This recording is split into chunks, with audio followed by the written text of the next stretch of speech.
ધોરણ કયું ધોરણ બેઠું છે? 8મા ધોરણની અંદર સામાજિક વિજ્ઞાનના ક્લાસની અંદર તમારા સામાજિક વિજ્ઞાનના ટીચર્સ ભાવનાબેન તમને ભણાવી રહ્યા છે. એટલે આજે આપણે લોગબુક કરવા હતા.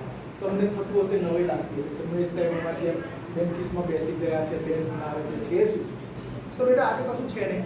આપણી શાળાની આજની આ લોગબુક છે કે શિક્ષક વિદ્યાર્થીઓને જે ભણાવે છે એ વિદ્યાર્થીઓ કેટલા પ્રમાણમાં એનું જ્ઞાન લઈ રહ્યા છે, કોઈક માર્ગદર્શન આપવા જેવું છે, કોઈ સલાહ સૂચન કરવા જેવું છે, એના માટે લોકો બેન આજે શું કરાવી રહ્યા છો? આજે સામાજિક વિજ્ઞાનમાં પાઠ 2 ભારતમાં બ્રિટિશ શાસનમાં મૌખિક કસોટી. પાઠ 2 એટલે ભારતમાં બ્રિટિશ શાસન. સરસ. ભારતમાં બ્રિટિશ. તો 4-5 પ્રશ્નોની જોવા માંગીશ કે બાળકો તમારા પ્રત્યુત્તર આપે છે. ચલો, બિરસા મુંડાનું બાળપણ કેવી પ્રવૃત્તિઓમાં વીત્યું હતું?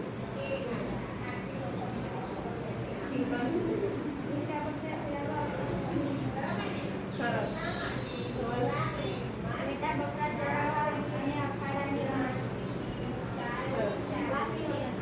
એમના સિવાય એમને બહુ સારામાં સારું કાર્ય કરેલું એમના સમાજમાં.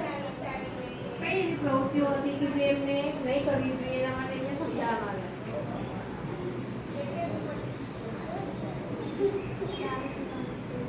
દારૂ પીવાનું છોડી દેવું. પછી સરસ. એક સારી પ્રવૃત્તિ દારૂ પીવાનું છોડવું. હવે બીજો એક પ્રશ્ન પછી એમને માતા પિતાનું નામ શું હતું?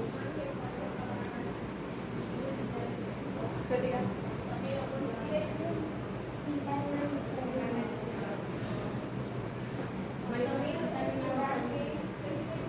પિતાનું નામ શું હતું? કશું પિતાના નામમાં ભૂલ પડી છે એટલે પૂછો. પિતાનું નામ શું હતું? સુદામા. અને કરવી ઊંડાએ માતાનું નામ.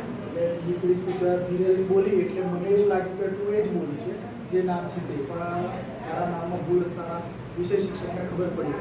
બેટા મોટાભાગના બાળકો તમારા મૌખિક પ્રશ્નો કરી જોડાય છે અને સરસ મજાના પ્રશ્નોના જવાબ આપે છે. કોઈ તમારા વિષયને લગતી કોઈ તકલીફ ખરી? વર્ગખંડની અંદર તમારા બાળકો સાથે કોઈ સમસ્યા ઊભી થતી હોય ખરી કોઈ તકલીફ? ઓકે. તો બેટા હવે આપણી તકલીફ શું હોય ખબર? નિયમિત શાળાએ જો શાળામાં સરસ મજાનું ભણવાનું બધું હોય તો શાળામાં નિયમિત આવવું જોઈએ ને. દાખલા તરીકે હું જોઈ રહ્યો છું આ જગ્યા ખાલી છે, હું બેઠું છું એ જગ્યા ખાલી છે, પાછળ બીજી એક જગ્યા ખાલી. તો આ બાળકો શાળામાં આવ્યા નથી. તો જે બાળક શાળામાં નહીં આવે એને આવું શિક્ષણ મળશે નહીં મળે. તો સારું શિક્ષણ, સાચું શિક્ષણ કોને મળશે? જે શાળામાં નિયમિત આવશે એને. એટલે સૌથી પહેલી આપણી ફરજ શું? આપણે નાગરિક શાસ્ત્ર ભણીએ ને ફરજો આપણી, તો સૌથી પહેલી ફરજ શું? શાળામાં નિયમિત આ વિદ્યાર્થીની પહેલી ફરજ. પછી શિક્ષકની ફરજ, શિક્ષકે વિદ્યાર્થીઓને સરસ મજાનું ભણાવવું. ખવડાવવું એવું આવે ના, શિક્ષક છે તો શું કરે? શિક્ષક ભણાવે. બસ અહીંયા તમારા વર્ગની નોંધ મેં કરી છે. આગળના પ્રશ્નો વિના ચર્ચા કરશું. એ બધા નવા છે. નવા મીન્સ કે શિક્ષકો નવા, બાળકો નવા, એટલે એમને શીખવા માટે કરીને તમારી આત્મીયતા જરૂર. એટલે એ ભાવ થશે તો બાકી જેવી રીતે આ 7માનો વર્ગ તમારે તૈયાર થયો છે એવી રીતે તમારા 6ઠાનો વર્ગ તૈયાર. બાકી 6ઠાના વર્ગમાં તમને નવી નવી સમસ્યાઓ લાગશે. નવીમાં એટલે એમાં એવું છે કે નવી બુક આવી ને તે એમ પેલું આપણે એ લોકો પર જ બધું કરાવવાનું છે અને એ લોકોને થોડું વિચારવાનું થોડું શક્તિ બધી ઓછી છે, સમજ શક્તિ બી એવું તમે મૂલ્યાંકન કરો, હા. તમે માર્ક કર્યું કે નવી બુકની અંદર બધું બાળક પાસે કરાવવાનું છે હા. અને બાળક જાતે કરતા જાતે કરતા. ભલે આપણે આપણી પાસે જે કક્ષાએથી બાળક મળ્યું હા. ત્યારથી આપણે એને એક્સેપ્ટ કરવું છે. આપણે ગવર્મેન્ટ શાળા, સરકારી શાળા, આપણે કદાચ આપણી શાળાની અંદર આવતું બાળક કોઈ કદાચ પ્રાથમિક જ્ઞાનથી ઓછું પણ હા. હું તમારી વાત જોડે સંમત, પણ આપણે એ બાળકને આપણી શાળામાં આપણા સ્ટેજથી હા. ઉપર લઈ જવા માટે આપણાથી થાય તમામ મહેનત કરવા. તમામ અને એ વિષય અમે ખરેખર તમારા પર વિશ્વાસ રાખીએ છીએ. અને 7મા ધોરણની અંદર કામ જોયું છે એવું 6ઠામાં પણ થશે એવી આશા રાખીએ. બાકી જે જરૂરિયાત હોય તો તમે અમને કહો. બરાબર? એટલે શીખવા માટે શાળામાં નિયમિત આવવું જરૂરી છે. બાકી આજની લોગબુકની અંદર ટોપિક લખ્યો છે અપૂર્ણાંક દ્વારા અન્ય અપૂર્ણાંકનો ભાગાકાર અને એની અંદર સરસ મજાના અંશ અને છેદના ભાગાકાર સાથે તમે શીખીશું. ફરી એક વસ્તુ પૂછી લો 1/2 છે એની વ્યસ્ત સંખ્યા શું થાય? 2/1 એટલે કે 2 એકાઉન્ટ્સ બોલે. બરાબર. અહીંયા ચલો હવે હું અહીંયા પૂછું, અહીંયા 3 × 2 લખ્યા છે, વચ્ચે આડી લીટી પાડી છે અને નીચે 5 × 1 લખ્યા છે. આ જે આડી લીટી છે એની ઉપર છે એ શું કહેવાય? અંશ. વેરી ગુડ બેટા. શું નામ છે તારું? તેજસ્વીને ખૂબ સરસ જવાબ આપ્યો, અંશ. હવે હું પાછળથી પૂછું, આગળથી પૂછ્યું, પાછળથી પૂછું. બેટા લીટીની નીચે છે એને શું કહેશો? વાહ. તો તમે ખૂબ સરસ મજાનું શીખી રહ્યા છો. તો સરસ મજાનું શીખજો. હવે સાહેબ આપણે ડિસ્ટર્બ કરતા નહીં, આજે લોક પૂરું કામ પૂરું.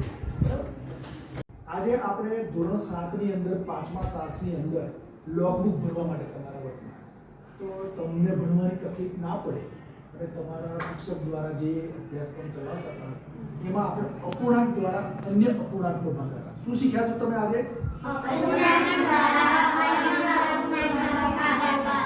અને એને મૂલ્યાંકન પણ કર્યું કે સાહેબ જ્યારે વ્યસ્ત સંખ્યા પૂછતા હતા ત્યારે તમે વ્યસ્ત સંખ્યાનો પણ જવાબ આપ્યો. હવે હું તમને પણ ફરી એકવાર પુનરાવર્તિત એક પ્રશ્ન પૂછું. બેટા 4 પંચમાંશ છે એની વ્યસ્ત સંખ્યા શું થાય? વાહ, વેરી ગુડ. તો કે તમે ગણિતની અંદર શિક્ષક જે ભણાવે છે એ સરસ મજાનું શીખી રહ્યા છો. પ્લસ અંશનો અંશ જોડે ગુણાકાર અને છેદનો છેદ જોડે ગુણાકાર એ પણ તમે સરસ મજાનું ભણાવ્યું.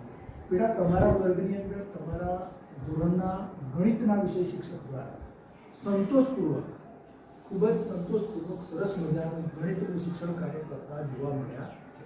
હવે તમારી વાત રહી હાજરીની, તો તમે નિયમિત આવશો તો શીખશો. બરાબર છે ને? જો તમે નિયમિત નહીં આવો અને જો તમે ગેરહાજર રહેશો